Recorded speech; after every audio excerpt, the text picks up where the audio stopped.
Is an eclipse harmful during pregnancy?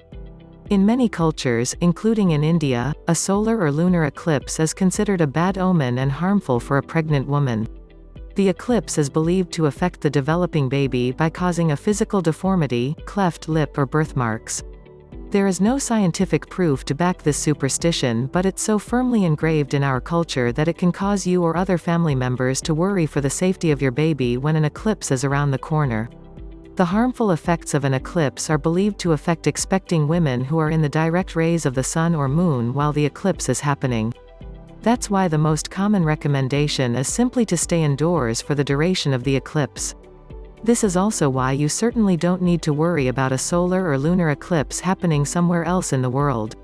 If you or your family are concerned about the effects of the eclipse on your baby, there's no harm in staying inside. After all, it is just for a few hours, and if it offers you and your family peace of mind, it's probably worth it.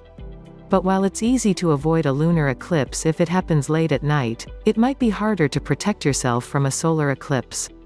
Know that if you cannot or don't want to stay indoors during an eclipse, it doesn't mean that your baby will come to harm or be born with a birthmark.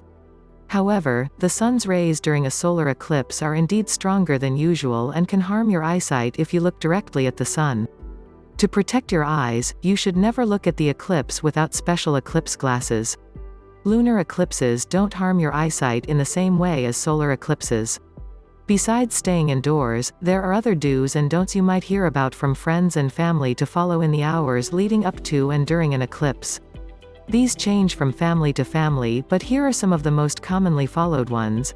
Don't use a sharp object such as a knife, scissors or a needle for the duration of the eclipse. Don't eat anything during the eclipse. Rest as much as you can while the eclipse is on. Cover the windows with newspaper or thick curtains so that no rays of the eclipse enter your home. Throw away all cooked food from before the eclipse. Take a bath after the eclipse is over. A less popular but often heard a belief is that an expecting woman shouldn't even drink water during an eclipse. Be careful not to go too long without food or drink.